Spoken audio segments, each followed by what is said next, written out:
జై తెలంగాణ గట్టిగా వినిపిస్తలేదు. ఎక్కడికి వినిపించాలి? సెక్రటరేట్, జూబ్లీ హిల్స్ అక్కడ దాకా వినిపించాలి. జై తెలంగాణ, జై నిరుద్యోగి. ఇక్కడే కదా యూత్ డిక్లరేషన్ ప్రకటించింది, ఇక్కడే కదా సమాధానం రావాలి నాకు, ఇక్కడే కదా. మరి యూత్ అంతా ఇక్కడ ఉంది, నీ డిక్లరేషన్ ఎక్కడ పోయింది? నీ డిక్లరేషన్ ఎక్కడుంది? 2 లక్షల ఉద్యోగాలు ఎక్కడున్నాయి? రాహుల్ గాంధీ और एक बार चाय पिएंगे आओ जी. మనకు మాట ఇచ్చిన రాహుల్ గాంధీ ఈ రోజు సరూర్ నగర్కి రాగలరా? ఓపెన్ ఛాలెంజ్ విసిరినాము. ఈ సభ ఎవరు పెట్టినా మాకు అనవసరం, కానీ నిరుద్యోగులము హాజరైనామంటే రాహుల్ గాంధీ సరూర్ నగర్ లో యూత్ డిక్లరేషన్ పేరిట నిరుద్యోగుల్ని మోసం చేసిండా లేదా? ఎస్, ప్రియాంక గాంధీ గారు ఇదే మైక్ పట్టుకొని ఇదే స్టేడియంలో नौकरियां दे देंगे, 1 साल के अंदर दे देंगे, कहते 2 लाख के नौकरियां दे देंगे. किधर गए जी नौकरियां? किधर गए नौकरियां?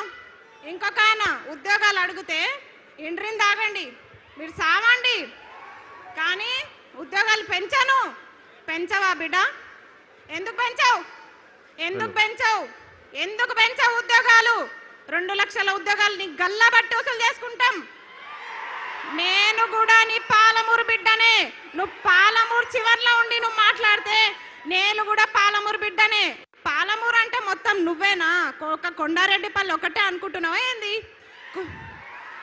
ఉద్యోగాల జాతర అన్నారు కదరా, ఏడుంది ఉద్యోగాల జాతర? ఏడుంది? ఇక్కడ సరూర్ నగర్ లో ఉంది నిరుద్యోగ జాతర, ఇక్కడ ఉంది నిరుద్యోగ జాతర.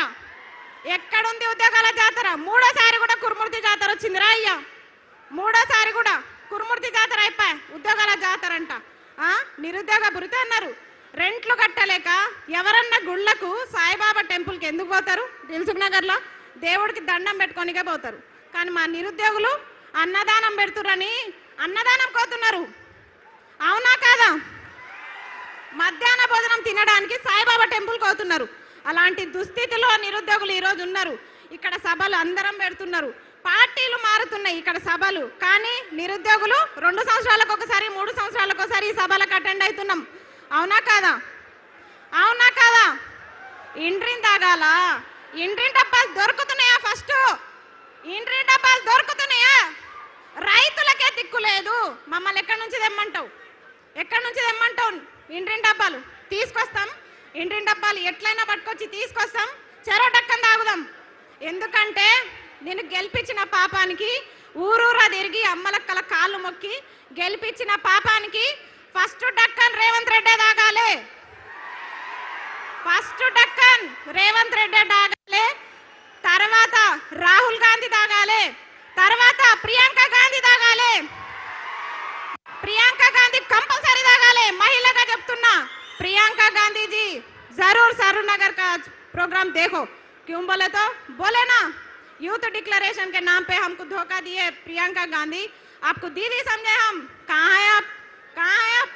किधर गए? అది ఇంకోటి ఉన్న స్కూల్లో మంచిగా పెట్టరా నాయన అంటే ఇంటర్నేషనల్ స్కూల్స్ పెడతా, జర్మన్ భాష నేర్చుకోండి. నీకు ఫస్ట్ ఇంగ్లీష్ వస్తుందా? నువ్వు ఫస్ట్ ఇంగ్లీష్ నేర్చుకో, నువ్వు ఫస్ట్ మాతృభాషలు నేర్చుకో, హిందీ నేర్చుకో, ఇంగ్లీష్ నేర్చుకో, చక్కగా తెలుగు నేర్చుకో. వందే మాతరం కూడా అనలేని రేవంత్ రెడ్డి వందే మారతం అంటాడు, వందే మారతం అంట. నేను అడిగేది ఒక నిరుద్యోగకి ఇవన్నీ ఎందుకు చెప్తున్నా అంటే, ఎక్కడ నిరుద్యోగ సభ జరిగినా గివే మాట్లాడతాడు. డక్కన్ కాదు, ఇంటిని డబ్బా దొరికితే మాత్రం రేవంత్ రెడ్డి ఇంటికే పోతా. చక్కగా ఇంటిని డబ్బా పట్టుకొని రేవంత్ రెడ్డి ఇంటికి పోయి ఖచ్చితంగా ఫస్ట్ డక్కన్ నీతో తాపించిన తర్వాతనే, నీ ప్రభుత్వం ఏర్పాటు చేసిన తర్వాతనే. ఇంకొక ఆయన అంటాడు, చిక్కడపల్లి లైబ్రరీలోనే చెప్పినా నేను, చిక్కడపల్లి లైబ్రరీ సాక్షిగా చెప్పిన, అన్న ప్లీజ్ అన్న దయచేసి గురుకుల రీలింక్వెస్ట్మెంట్ ఇవ్వండి, మెగా డిఎస్ ఇవ్వండి ప్రకటించినట్టు, నేను టీచర్ అయి సపోర్ట్ చేయకుండా వెళ్ళిపోతా అని చెప్పిన. ఇనలే నన్ను లీడర్ని చేసేసిర్రు. నేను మంచి చెప్పిన, అన్న నేను టీచర్ అయి వెళ్ళిపోతానా, నన్ను లీడర్ని చేయకండి అని చెప్పిన, కానీ లీడర్ని చేసేసిర్రు. ఇంకొకటి, నేను ఏ పార్టీ జెండా కప్పుకోలే, బీఆర్ఎస్ పార్టీ అన్నారు. వేయండి, నన్ను దేంట్లో వేస్తారో వేయండి. మీ గొడుగు కింద ఉంటేనేమో నిరుద్యోగులు అయ్యారు, మీకోసం ప్రచారాలు చేస్తేనేమో స్వచ్ఛమైన నిరుద్యోగి అస్మా. కానీ ఈరోజు ప్రశ్నిస్తే బీఆర్ఎస్ అవునా? అయినా సరే ప్రశ్నిస్తాం, తగ్గం, ఎక్కడ కూడా తగ్గం అని చెప్తున్నా. చిక్కడపల్లి లైబ్రరీలో ఎంతమంది హామీలు ఇచ్చిర్రు? అశోక్ నగర్ వేదికగా ఎంతమంది హామీలు ఇచ్చిర్రు? ఆ రోజు ఛాయ్ తాగిపోయిన రాహుల్ గాంధీకి ఒకటే చెప్తున్నాం, మల్లరా అదే ఉస్మాన్ బిస్కెట్, అదే ఛాయ్. రాహుల్ గాంధీ ఫిర్ సే ఏక్ బార్ అశోక్ నగర్ ఆవు. ఎప్పుడు జరుపుదాం చర్చలు? ఎన్ని లక్షల ఉద్యోగాలు ఇచ్చిర్రు? ఏం కథ మీది? ఇప్పుడు జరుపుదాం.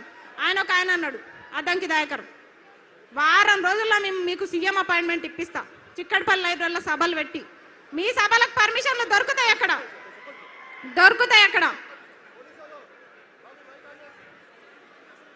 మైకాండి. ఏ బాబు పోలీసులు మీకేం పని అయినా? ఏ పోలీస్ బయటికి వెళ్ళగలి, ఎందుకు డిస్టర్బ్ చేస్తున్నావు? నువ్వు వెళ్ళు బయటికి. వాళ్ళని బాబు కూర్చోండి, మీరు అందరు కూర్చోండి. పోలీసు వాళ్ళు దయచేసి బయటికి వెళ్ళండి అందులో నుంచి. ఎందుకు ఉంచుకుంటారు అవి? ప్లీజ్ కూర్చోండి, కూర్చోవాలి అందరు. ప్లీజ్ వెళ్ళిపోయారు, కూర్చోండి ప్లీజ్. ఈ పోలీసు వాళ్ళు ఎందుకో ఏడమైనా పెడుతుంటారు. జర పక్కకు జరగండి, జర ప్రశాంతంగా సభలు పెట్టుకుంటాం, జర పక్కకు ఉండండి. పర్మిషన్ ఉంది కదా సభకి, ఏడమైన ఇదేళ్ళు ఉంటుంది మాకు, కనీసం మాట్లాడుకోనియరు. సరే మళ్ళా డైవర్ట్ చేసారు. సరే నోటిఫికేషన్లు కదా, పెన్షన్ అన్నాడు కదా, సరే నువ్వు ఎట్లా పెంచవో చూస్తాం, గల్ల బట్టి బరాబర్ వసూలు చేసుకుంటాం. ఇంకొకటి, చాలా మంది కేసులు పెడుతున్నారని భయపడుతున్నారు నిరుద్యోగులు. మీకు చెప్తున్నా, నా మీద ఎన్ని కేసులు అయినాయి తెలుసా? అయినా సరే వెనకకి తగ్గం, case వేయించుకుంటాం. And we're on. Oh, that hit. Penalty kick. 2 లక్షల ఉద్యోగాలు సాధిస్తాం. రేవంత్ రెడ్డి తొడగొట్టి చెప్తున్నా, నువ్వే కాదు తొడగొట్టేది మగ పిల్లలే కాదు, ఆడపిల్లలు కూడా తొడగొట్టి సవాల్ చెప్తాం. రేవంత్ రెడ్డి గారు, మిమ్మల్ని ఇడిచిపెట్టే ప్రసక్తి లేదు. పాలమూరు బిడ్డ అన్నావు కదా, నీ విద్యాశాఖ మంత్రి నువ్వు పెట్టుకున్నావు కాబట్టి నేను ఇట్లా అడుగుతున్నాం. వేరేదైతే నేను అడగకపోదు. నువ్వు సీఎంగా ప్రధానమంత్రిగా నాకు సంబంధం లేదు. ఒక నిమిషం, నువ్వు సీఎంగా ప్రధానమంత్రిగా నాకు సంబంధం లేదు, కానీ విద్యాశాఖ మంత్రి తీసుకొని తప్పు చేసినావు నువ్వు. విద్యాశాఖ మంత్రి, ఇగో ఈ మేడం ఉంది, సబితమ్మ ఉంది, విద్యాశాఖ మంత్రి ఉంది. నీ అడ్డమైన జీవాలు వచ్చినాయా? ఎన్ని జీవాలు తెచ్చినావు రా చెత్త మొకమోడ? చెప్పు, ఎన్ని జీవాలు తెచ్చినావు? జీవో నంబర్ 4 అంట. నన్ను మంచిగా లెక్చరర్ కానీరా అంటే నన్ను తీసుకొచ్చి కొట్లాటల్లో పడేసిరు. నేను ప్రశాంతంగా టీచర్ అయ్యేదాన్ని, కానీ నన్ను తీసుకొచ్చి కొట్లాటల్లో పడేసిరుగా. భరించండి, నన్ను భరించాలి మీరు. ఎందుకంటే నేను చెప్తున్నా కదా, మీరు కూడా విద్యాశాఖ మంత్రి కదా, అప్పుడు మేడం ఉన్నప్పుడు కొత్త జీవాలు పుట్టుకొచ్చినాయా? జగదీశ్వర్ రెడ్డి గారు ఉన్నప్పుడు కొత్త జీవాలు పుట్టుకొచ్చినాయా? సరే, వాళ్ళు కొన్ని జీవాలు తెచ్చిరు అనుకుందాం. నువ్వేం చేస్తున్నావు? జీవాలు తేవడంలో పోటీ పడుతున్నావా? ఆగండి ఒక నిమిషం. పోటీ పడుతున్నావా? జీవాలు తేవడంలో పోటీ పడుతున్నావా? జీవాల విషయంలో తగ్గలే బిడ్డ. నోటిఫికేషన్లు ఇవ్వాలంటే ఫస్ట్ జీవాలు రద్దు చేయి. జీవో నంబర్ 4 చెప్తా, రాసుకో. GO number 4, GO number 29, GO number 46, GO number 108, GO number 81. ఈ జీవోలన్నీ నీకు తెలుసా? నీకేం తెలుసు? నీకేం తెలియదు. నీ దగ్గర మూటలు ఉన్నాయి, బ్యాగులు ఉన్నాయి, నీకేం తెలియదు. దొంగ కథలు పడుతున్నావా నిరుద్యోగులకి? నోటిఫికేషన్ ఇవ్వకుండా విడిచిపెట్టే ప్రసక్తి లేదు. నిన్ను దొంగని సీఎం చేయడం మేము చేసిన తప్పు, ఖచ్చితంగా చెప్తున్నాం. ఇంకా తగ్గేది లేదు అన్న. మీరు కేటీఆర్ అన్న, మీరు మాకు చాలా సపోర్ట్ చేయాలి. ఎందుకంటే మిమ్మల్ని కలిసి మాట్లాడదామన్న అవకాశం లేకుండా పోయింది. నిజం, చాలా ట్రై చేస్తున్నా నేను. అబ్బా జరాగురబ్బా, జరాగురు, టైం అవుతుంది, జరాగురు. తాగండి ఒక నిమిషం. వద్దు. అయితే కేటీఆర్ అన్న వీళ్ళందరూ కొంతమంది పేడ్ బ్యాచ్లు అంటున్నారు. అన్న మీరు నాకు ఎప్పుడన్నా 5 లక్షలు ఇస్తారా అన్న? మొత్తం నన్ను బ్లేమ్ చేస్తారు చాలా మంది. కేటీఆర్ అన్న నాకు లక్షలు ఇవ్వకపోయినా పర్లే, 10 నిమిషాలు టైం ఇవ్వండి. 10 నిమిషాలు నాకు టైం కావాలి. టైం మాత్రమే కావాలి నాకు. కొట్లాట నేను కొట్లాడతా, మీకోసం నేను కొట్లాడతా. ఎందుకంటే మీకు తెలుసు నాకు పేరెంట్స్ లేరు, ఎవ్వరు లేరు. నేను పోతే ఒక్కదాన్నే పోతా. కానీ మీ కుటుంబాలు ఉన్నాయి. ఆ కుటుంబాల కోసం మీరు ఉండాలి, మీరు చల్లగా ఉండాలి. మాకు అడుగడుగున తోడుండే వ్యక్తి రాకేష్ అన్న, మా శ్రీనివాస్ అన్న, మా పాలమూరు బిడ్డ పులి, మా రాకేష్ అన్న ఇట్లా ఓకే ఫోన్ రాలేదు కానీ ఇట్లా చెప్తున్నా కదా. చాలా మంది మాకు అడుగండి కేటీఆర్ అన్న మాకు టచ్ లేకపోయినా కొంతమంది టచ్లో ఉన్నారు. వాళ్ళంతా మా బాగోగులు కష్ట నష్టాలు చూస్తున్నారు. కాబట్టి ఫస్ట్ ఆఫ్ ఆల్ జీవోలన్నీ రద్దు కావాలి. 2 లక్షల ఉద్యోగాలు రావాలంటే 2 లక్షల ఉద్యోగాలకు ఒక్క నోటిఫికేషన్ అయినా తగ్గిందనుకోండి, మెగా డిఎస్సి తగ్గిందనుకోండి, ఇడిచిపెట్టాను బిడ్డ చెప్తున్నా, ఇడిచిపెట్టే ప్రసక్తి లేదు.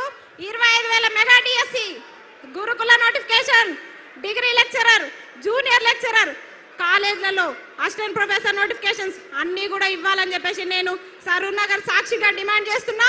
ఇంకొకటి, మల్లొక సభ ఇక్కడ జరగకుండా చూసుకో రేవంత్ రెడ్డి. మల్లొక సభకి ఇట్లా ఉండదు, ప్రశాంతంగా ఉండదు. అదేమంటారు, కత్తులు బుల్లెట్లు మీతోనే కాదు, మాతోనే అవన్నీ అవసరం లేదు. పుస్తకాలు పెన్నులు తీసుకొస్తాం బిడ్డ. పెన్ను ఎంత షార్ప్ ఉంటుందో తెలుసా? గుచ్చితే గుండెల్లో సస్తావు. అలాంటి గన్నులు మా దగ్గర ఉన్నారు. నిరుద్యోగులతో పెట్టుకుంటే ఏ ప్రభుత్వం కూడా నిలబడదు. పెట్టుకునే దమ్ముందా? జై నిరుద్యోగి.